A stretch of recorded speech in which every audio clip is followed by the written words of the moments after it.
followed by Robert Fiorito, excuse me, Martin.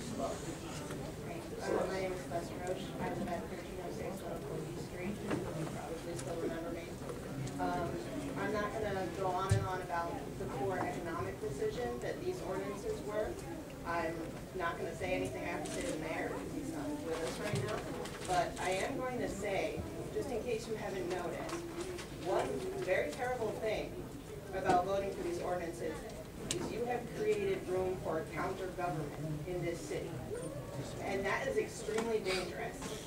I know that there's at least one counter-government in existence already. I'm not going to share my personal opinion about it, but your job as policymakers is to be able to ensure a sense of justice that would leave no question that there's no need for vigilante justice. And I don't feel comfortable living in a city where on a daily basis people don't trust the government. And this is just one more reason not to trust you. I can't blame people for not trusting you, but you have a competitor now.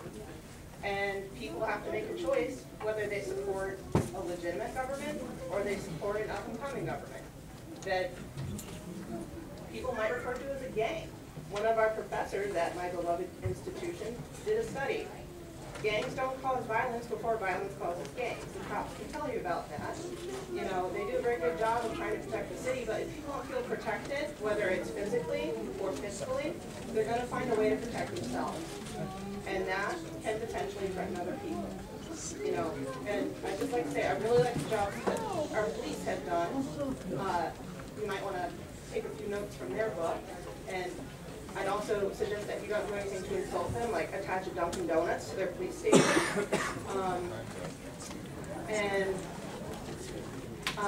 Another thing I've noticed is this beehive is a symbol of New Britain. And I really like that.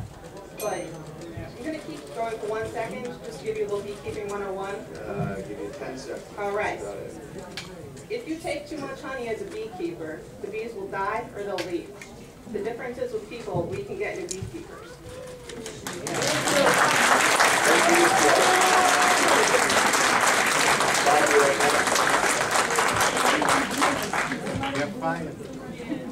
Good evening, Common Council. My name is Bob Fiorito. I represent the Connecticut and local associations of realtors. Good evening, sir.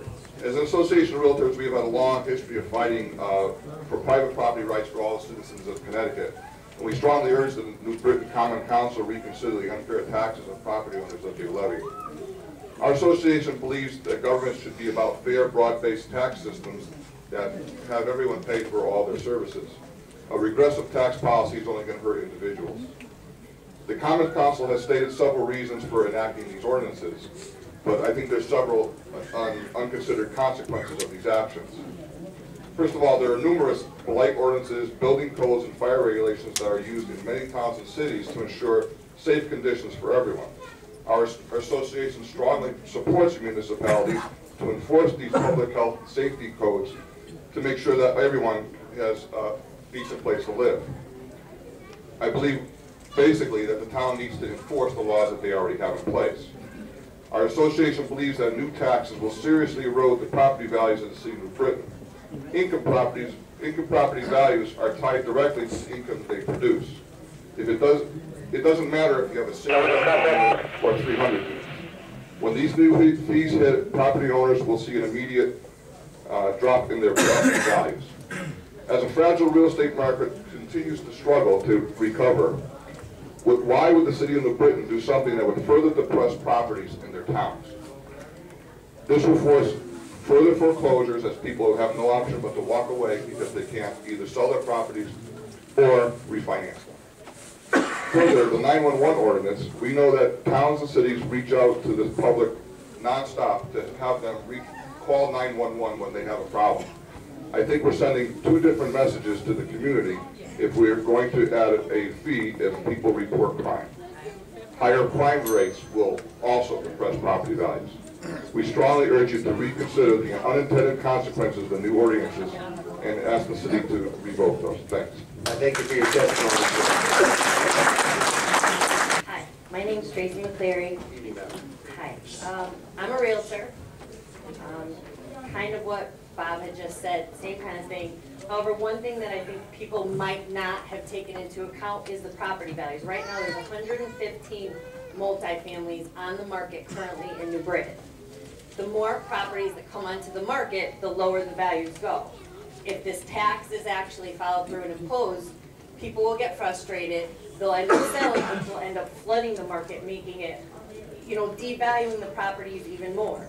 So that's something that, needs to be considered, considering that that's one of the biggest driving forces to the economy is homeownership in general.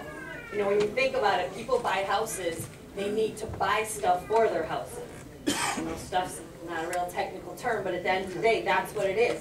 They buy stuff to put in their houses. If people are buying stuff, they have to buy stuff from the stores. The stores hire more people. The stores hire more people. Factories have to hire more people to make the stuff. It just kind of evolves the whole economy. And if we're driving down prices, that's going to hurt. I work with a number of people that are investors.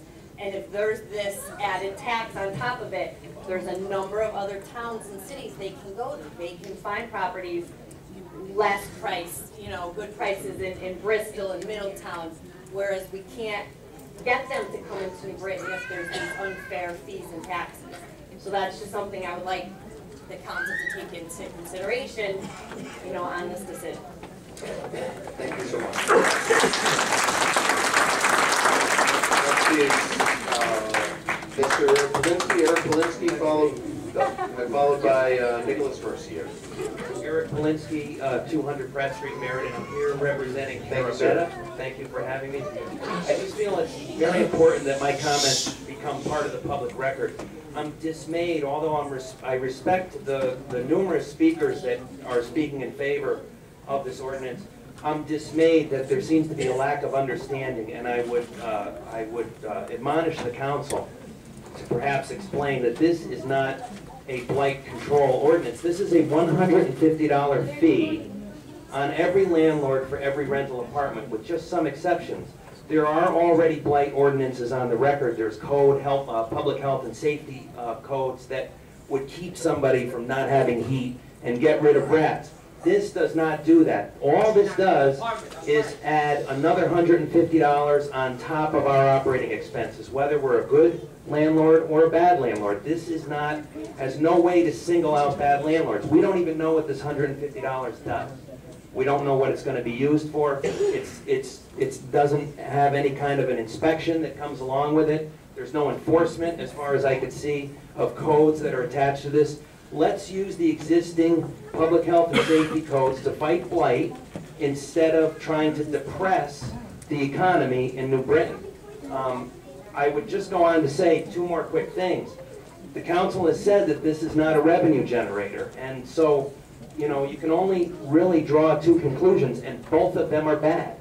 Number one, the council is either lying about this not being a revenue generator, or the council honestly believes that saddling tenants or landlords with higher expenses will somehow magically clear up all the blight in the city. Thank you.